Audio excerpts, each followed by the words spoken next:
नमस्कार, देवभूमि उत्तराखंड की बुलेटिन लेकर मैं हूं आपके साथ संदीप निरंजन सरकार। खबरों का रुख करेंगे उससे पहले एक नजर इस वक्त की सुर्खियों पर।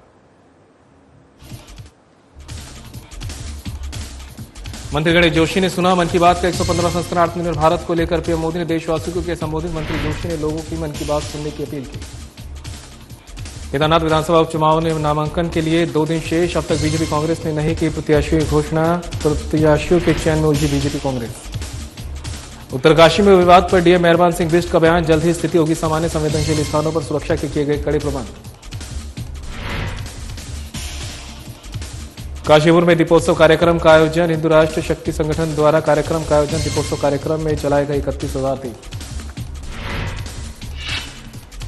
और भीमताल में जिला स्तरीय युवा महोत्सव का आयोजन, कार्यक्रम में स्कूली बच्चों ने किया प्रतिभाग ने दी सुंदर प्रस्तुति।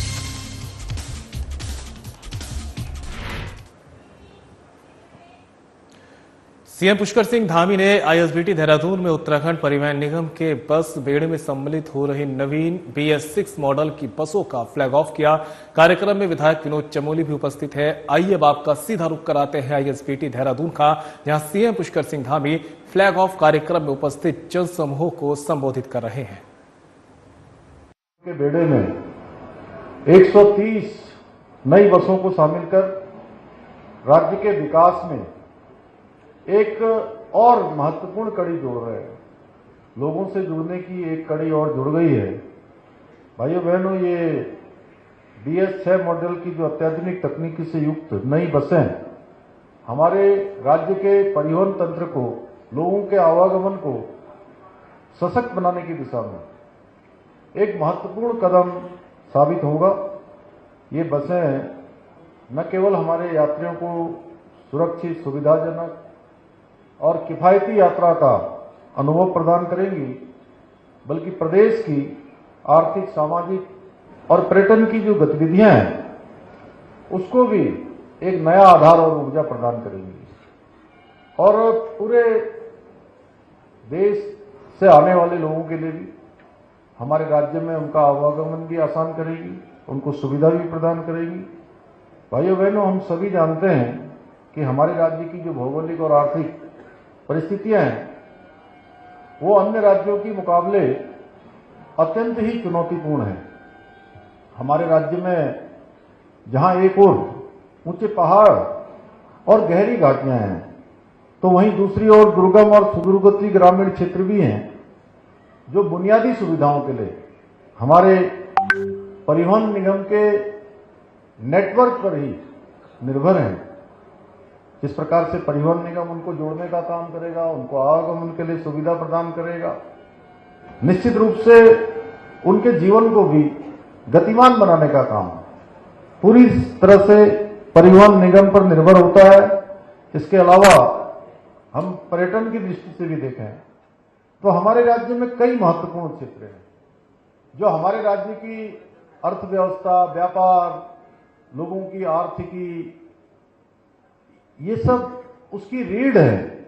ऐसे में एक प्रभावी परिवहन तंत्र न केवल हमारे यात्रियों की सुविधा के लिए बहुत जरूरी है, बल्कि आर्थिक विकास में भी अपना योगदान देता है। इन सबको देखते हुए हमारी सरकार का ये संकल्प है कि राज्य के हर कोने को बेहतर सड़क नेटवर्क और विश्वसनीय परिवहन सेवाओं से जोड़ा जाए और समाज के अंतिम छोर तक हमारी ये सेवाएं पहुंचे।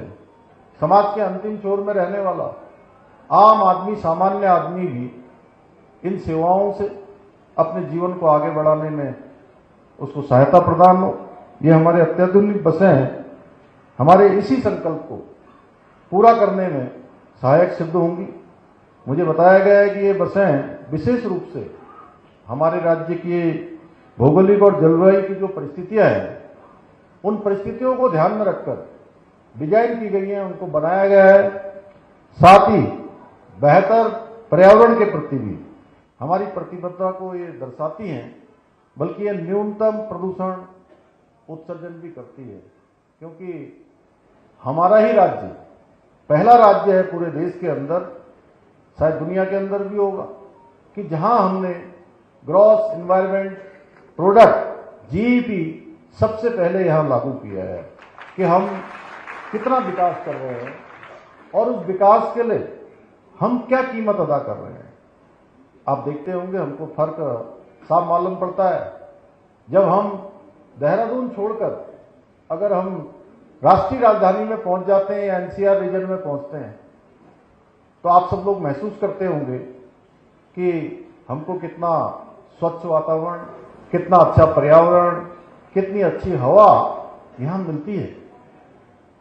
और वहां के लोगों के लिए कई बार जब EQI 600-700 पहुंच जाता है तो घरों से बाहर निकलना भी बड़ा मुश्किल हो जाता है। तो हमको प्रकृति के द्वारा, भगवान की कृपा से एक अच्छा पर्यावरण, अच्छी हवा, अच्छा परिवेश हम सबको मिला हुआ है। तो हमारा भी ये संकल्प होना चाहिए कि प्रकृति में हम भी अपना योगदान दें। इसलिए भाइयों बहनों, हमारी सरकार उत्तराखंड परिवहन निगम को मजबूती प्रदान करने के लिए निरंतर कार्य कर रही है। यही कारण है कि जहां कुछ वर्ष पूर्व हमारा परिवहन निगम जो 500 करोड़ से भी अधिक घाटे में था, वहीं पिछले वर्षों में, चूंकि इस वर्ष का अभी आंकड़ा मैंने अभी बैठक ली थी तो उसमें आया नहीं है, इनका आंकड़ा आ जाएगा, लेकिन पिछले 3 वर्षों से लगातार मुनाफे में है। और ये हम सब लोगों के लिए बहुत प्रोत्साहन करने वाली बात है, क्योंकि मैं 2021 में जब मैंने राज्य के मुख्य सेवक के रूप में काम करना प्रारंभ किया था तो उस समय मुझे याद है कि परिवहन निगम की तनख्वाह देने के लिए, वेतन देने के लिए हमको कैबिनेट में अलग से व्यवस्था करके धनराशि का प्रावधान करना पड़ता था। तो आज परिवहन निगम निश्चित रूप से पिछले वर्षों में जो काम किया है वो अन्य विभागों के लिए कहीं ना कहीं प्रेरणा का काम करेगा। और जो पिछले वर्षों के अनुभव हैं, उन अनुभवों से लाभ लेकर आगे के समय के लिए भी परिवहन निगम, ये जो हमारा मुनाफा प्रारंभ हुआ है, जो घाटे से हम उबर रहे हैं, उस गति को कम भी नहीं करेगा, रोके भी। कैबिनेट मंत्री गणेश जोशी ने देहरादून कालिदास रोड पर मसूरी विधानसभा क्षेत्र के बूथ संख्या 71 में पीएम मोदी के मासिक रेडियो कार्यक्रम मन की बात का 115 संस्करण को पार्टी कार्यकर्ता और स्थानीय लोगों के साथ सुना। इस दौरान कैबिनेट मंत्री गणेश जोशी ने कहा कि पीएम नरेंद्र मोदी ने मन की बात कार्यक्रम में आत्मनिर्भर भारत अभियान, वोकल फॉर लोकल, एनिमेशन क्रांति, साइबर अपराध के बचाव के तरीके सहित कई महत्वपूर्ण विषयों पर देशवासियों को संबोधित किया। उन्होंने कहा कि पीएम मोदी के मासिक रेडियो कार्यक्रम मन की बात कार्यक्रम लोगों को नए कार्य करने और समाज के लिए अनेक कार्य करने की प्रेरणा देता है। इसके साथ मंत्री गणेश जोशी ने कहा कि हर बार की भांति इस बार भी प्रधानमंत्री ने मन की बात कार्यक्रम में कई रोचक जानकारियां दी हैं। इस दौरान उन्होंने सभी से प्रधानमंत्री के मासिक रेडियो कार्यक्रम मन की बात जरूर सुनने की अपील भी की।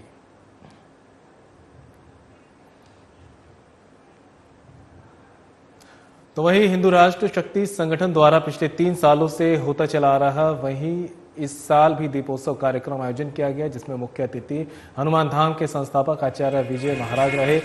कार्यक्रम में महाराज के आगमन पर यहां श्रद्धालुओं ने उनका आशीर्वाद प्राप्त किया। बता दें कि पिछली बार दीपोत्सव कार्यक्रम में 21,000 दीप जलाए गए थे, लेकिन इस बार दीपोत्सव कार्यक्रम में 31,000 दीप जलाए थे। कार्यक्रम की शुरुआत आचार्य विजय ने दीप प्रज्वलित कर इसकी शुरुआत की। इस अवसर पर क्षेत्रीय विधायक त्रिलोक सिंह चीमा और बीजेपी नेता दीपक बाली समेत तमाम सनातन धर्म के लोग उपस्थित रहे। कार्यक्रम के दौरान आचार्य विजय ने सनातनी जनता से अनुरोध किया है कि अधिक से अधिक सनातनी परिवार इस कार्यक्रम में शामिल होकर अपने द्वारा प्रभु को एक दीप अवश्य समर्पित करें। महाराज जी से आशीर्वाद ग्रहण करें।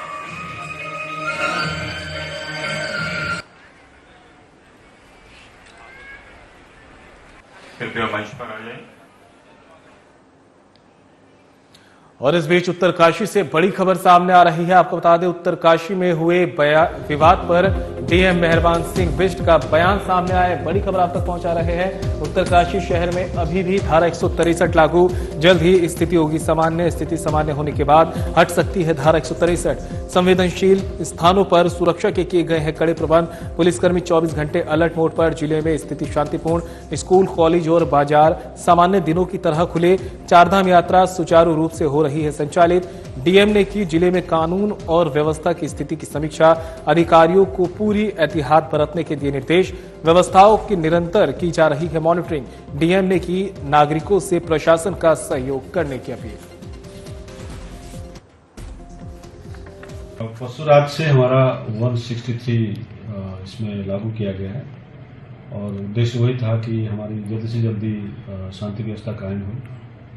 कल पूरा दिन हमारा पूर्ण शांति थी। हमारे स्कूल चले और चारधाम यात्रा चली और आज भी हमारा वो 163 अभी चल ही रहा है। तो बिल्कुल जो सामान्य गतिविधियाँ जैसे होती हैं शहर में वैसी होने लग गई है। सब कुछ शांतिपूर्वक चल रहा है और कोई किसी प्रकार की कोई समस्या या कोई ऐसी गतिविधि की कोई सूचना नहीं है। और हम लोग आशा करते हैं और मैं ये अपील भी कर रहा हूँ अपने जिले के सभी नागरिकों से कि इस कानून की प्रक्रिया में वो लोग प्रशासन का साथ दें। और मुझे लगता है धीरे धीरे ये जो स्थिति है हमारी बहुत नॉर्मल हो जाएगी और जल्दी हम लोग इसमें 163 फिर हो सकता है उसको हम विचार करेंगे कि फिर उसको हटा दें। तो वहीं भीमताल में जिला स्तरीय युवा महोत्सव का आयोजन किया गया। महोत्सव का शुभारंभ जिला पंचायत अध्यक्ष बेला तोलिया ने किया। इस अवसर पर जिला युवा कल्याण अधिकारी प्रतीक जोशी ने कहा कि युवा महोत्सव उत्तराखंड ही नहीं पूरे देश में मनाया जाता है। उन्होंने कहा कि युवा महोत्सव संस्कृति को उजागर करने का एक मंच है जहां युवाओं को अपनी प्रतिभा दिखाने का अवसर मिलता है। युवा कल्याण और प्रांतीय रक्षक दल विभाग की ओर से युवा महोत्सव में हर ब्लॉक के नवयुक्त मंगल दल और स्कूली बच्चों की ओर से प्रतिभाग किया। महोत्सव में लोक गायन, लोक नृत्य प्रतियोगिता आयोजन की गई। उन्होंने कहा कि प्रतियोगिता में प्रथम स्थान प्राप्त करने वाली टीम देहरादून में राज्य युवा महोत्सव में प्रतिभाग करेगी। महोत्सव में प्रतिभागियों ने जय हो कुमाऊं, जय हो गढ़वाल, उत्तरायणी, कौतिक, लगरी, सरयू का बगल में के गीतों पर सुंदर प्रस्तुति दी।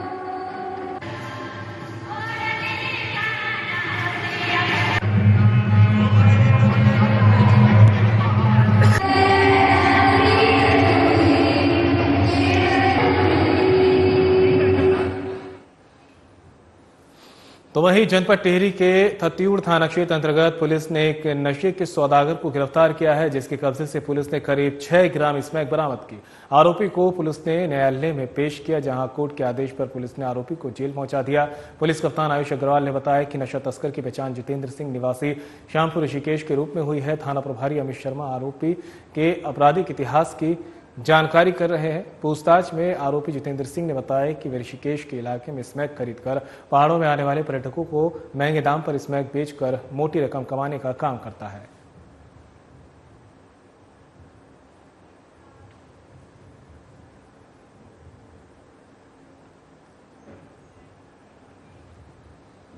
और देहरादून से इस बीच बड़ी खबर सामने आ रही है। आपको बता दें, केदारनाथ उपचुनाव को लेकर नामांकन के सिर्फ 2 ही दिन शेष बचे हुए हैं और ऐसे में अभी तक बीजेपी कांग्रेस ने नहीं की प्रत्याशियों की घोषणा। प्रत्याशियों के चयन में उलझी बीजेपी और कांग्रेस। बीजेपी कांग्रेस में दावेदारों की फौज। प्रत्याशी घोषित न करने को लेकर कार्यकर्ताओं में छाई मायूसी। कार्यकर्ताओं में असमंजस की स्थिति। 29 अक्टूबर को नामांकन की आखिरी तारीख। 4 नवंबर तक होगी नाम वापसी। केदारनाथ विधानसभा क्षेत्र में है 90,540 मतदाता। बीजेपी कांग्रेस के कई नेताओं की साख दांव पर। केदारनाथ विधानसभा सीट को बचाने के लिए बीजेपी के लिए बड़ा इम्तिहान। बीजेपी ने पहले ही जारी कर दी थी स्टार प्रचारकों की सूची। कांग्रेस ने अभी तक नहीं जारी की स्टार प्रचारकों की सूची। बीजेपी कांग्रेस सहित अन्य दलों के नेता अपनी अपनी जीत का कर रहे हैं दावा। 20 नवंबर को मतदान और 23 नवंबर को होगी मतगणना।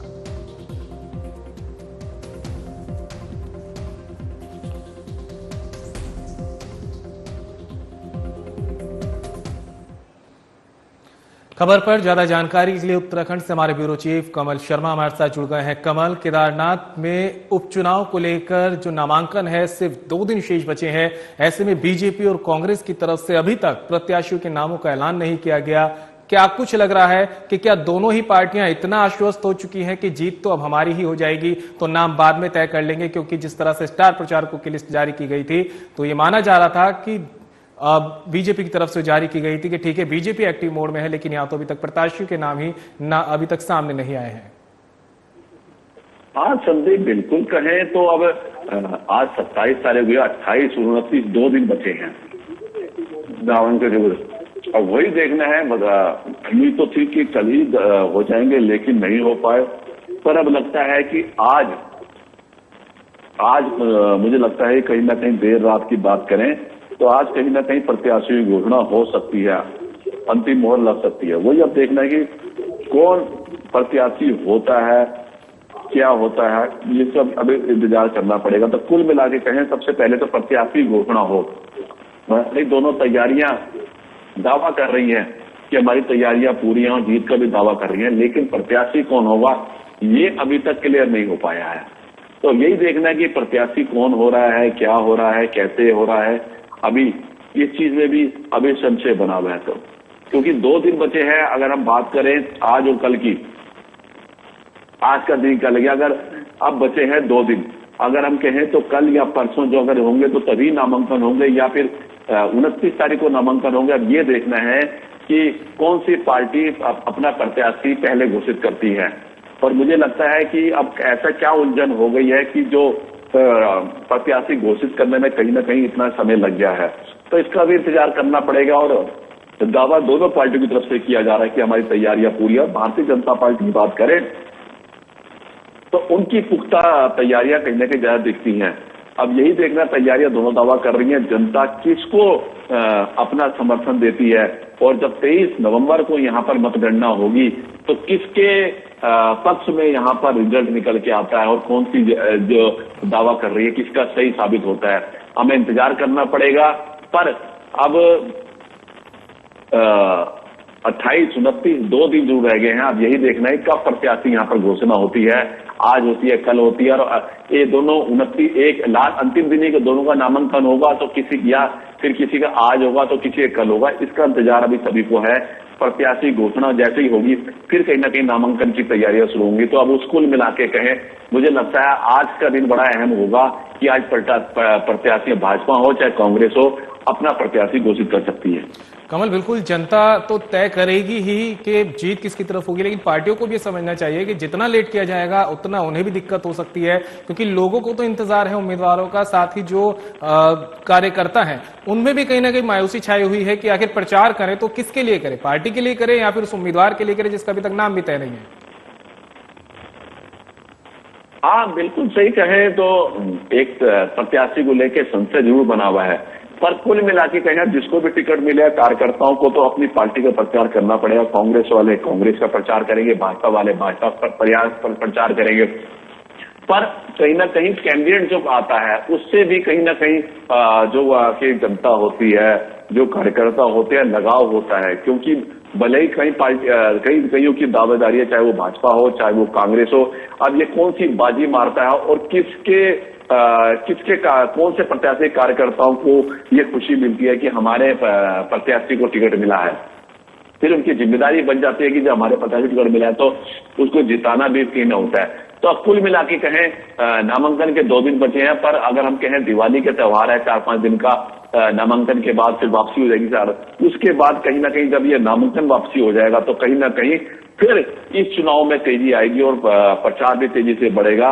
और जनता वहां किसके पक्ष में होती है, क्योंकि बाबा केदारनाथ की ये सीट है और सभी का यहां से आस्था जुड़ी हुई है। कांग्रेस भी वही बात करती है, भाजपा भी वही बात करती है। जहां बद्रीनाथ सीट से भाजपा को अभी कहते उपचुनाव हुए थे तो उसमें हार का सामना करना पड़ा था।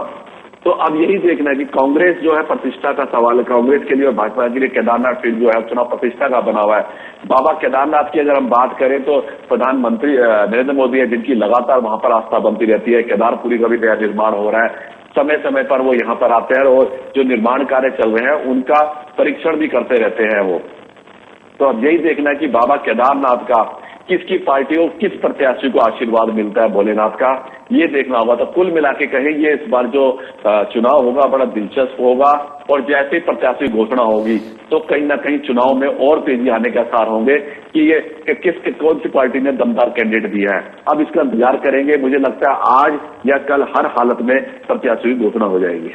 कमल, अगर इस सीट पे टक्कर की बात करें तो क्या ये टक्कर सिर्फ बीजेपी और कांग्रेस में ही दिख रही है या दूसरी पार्टियां भी हैं जो टक्कर देती हुई नजर आएगी? कहने का मतलब यह कि सीधी जो टक्कर है वो आमने सामने की होने वाली है या त्रिकोणीय चुनाव यहां पर बन सकता है? अब कहें तो त्रिकोणीय चुनाव तो मुझे लगता नहीं है, क्योंकि जब भी यहां पर चुनाव हुए भारतीय जनता पार्टी और कांग्रेस की सीधी टक्कर हुई है। और अभी भारतीय जनता पार्टी की शैला रावत जो तो यहां पर विधायक थी, उनकी बीमारी के बाद डेथ हो गई थी।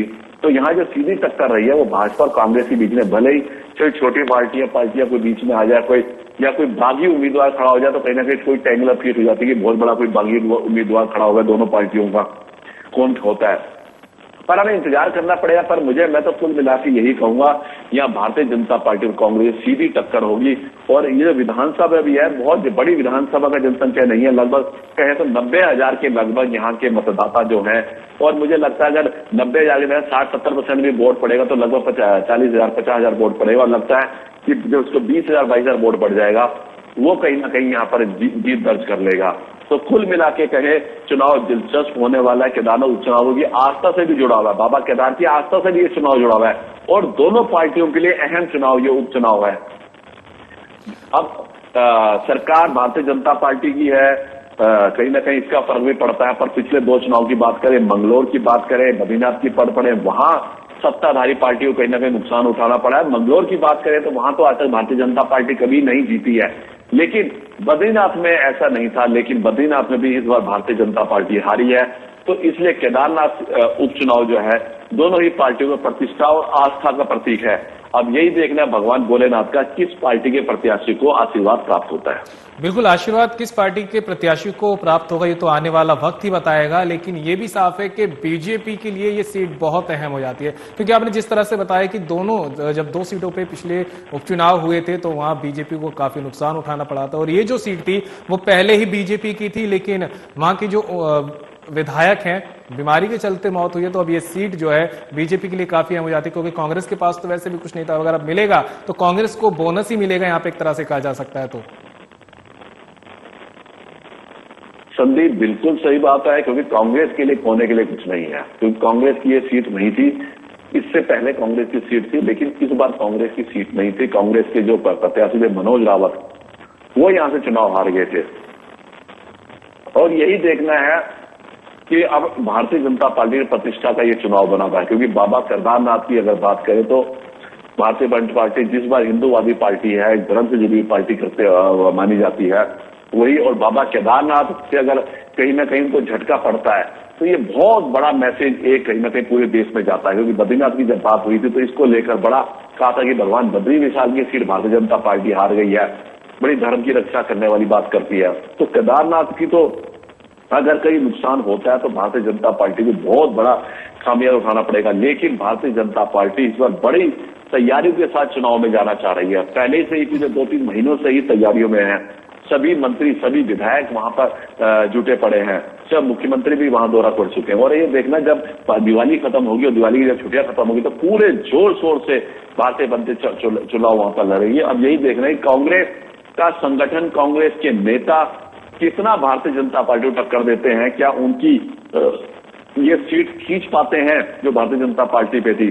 तो बड़ा भी कहना मुश्किल है, पर जब प्रत्याशी निकल के आ जाएंगे तो कहीं ना कहीं थोड़ी तस्वीर एक सामने होती है कि नहीं प्रत्याशी किसका अच्छा और किसका हुआ है, कहां प्रत्याशी को फर्क पड़ता है। कई बार ऐसे भी होता है छोटी विधानसभा में कि वो प्रत्याशी का भी अपना पार्टी का जो वोट होता है, प्रत्याशी का भी अपनी इतनी अच्छी छवि होती है, अपना क्षेत्र में नाम होता है कि 2-4-5 वोट उसके भी अपने नाम पे पड़ते हैं। तो इसका भी बड़ी अहम भूमिका प्रत्याशी के चयन की मानी जाती है। तो वही अब देखना है कि कब ये नाम का ऐलान होता है, क्योंकि सभी को इंतजार है आज या देर रात के, अब कल जरूर ये कहीं ना कहीं फाइनल टिकट हो जाएगा। और तब ये देखेंगे कि जब यहाँ पर लड़ाई शुरू होगी तो किसकी जनता किसको आशीर्वाद देती है और किसको अपना प्रत्याशी और विधायक चुनती है जो अपना जनप्रतिनिधि मानती है। तो हमें इंतजार करना पड़ेगा। पर केदारनाथ जो सीट है वो भारतीय जनता पार्टी और कांग्रेस के लिए प्रतिष्ठा का उपचुनाव बन चुका है। बिल्कुल, ये बीजेपी के लिए तो प्रतिष्ठा का उपचुनाव है ही कमाल। साथ ही अगर अब बात करें तैयारियों को लेकर, तो तैयारियां किस तरह की चल रही है? प्रशासनिक अमला कितना मुस्तैद है? हाँ संदीप, बात में से प्रशासनिक मामला तो बिल्कुल होता ही नहीं है, क्योंकि आचार संहिता लगी है। प्रशासन का तो कोई रोल ही नहीं होता। निर्वाचन आयोग जो चुनाव आयोग है उसका रोल होता है। ये प्रशासनिक तो बिल्कुल डेड हो जाता है, क्योंकि वो किसी, हाँ ये कि पार्टियों का जोरदार की अगर बात करें, पार्टी की तैयारी की बात करें, तो अभी मैंने कहा ना कि भारतीय जनता पार्टी काफी तैयारियों में आगे दिख रही है। लगातार उसके मंत्री वहां जा जाके बार बार प्रचार में लगे हैं, लोगों से मिल रहे हैं, लोगों से देख रहे हैं, सभी तैयारियां कर रहे हैं। लगातार वहां पर लगे, जनता दरबार लगे हैं, सभी मंत्रियों की वहां पर ड्यूटियां लगी हुई है। बिल्कुल कमल, तमाम तरह की तैयारियां दोनों पार्टियों की तरफ से की जा रही है, लेकिन अभी तक प्रत्याशियों के नाम का चयन नहीं हो पाया। सामने प्रत्याशियों के नाम नहीं आए। उम्मीद है कि शायद आज शाम तक ये नाम आ सकते हैं। तमाम जानकारी के लिए आपका बहुत बहुत शुक्रिया। और फिलहाल बुलेटिन मेरे साथ इतना ही। दीजिए इजाजत। नमस्कार।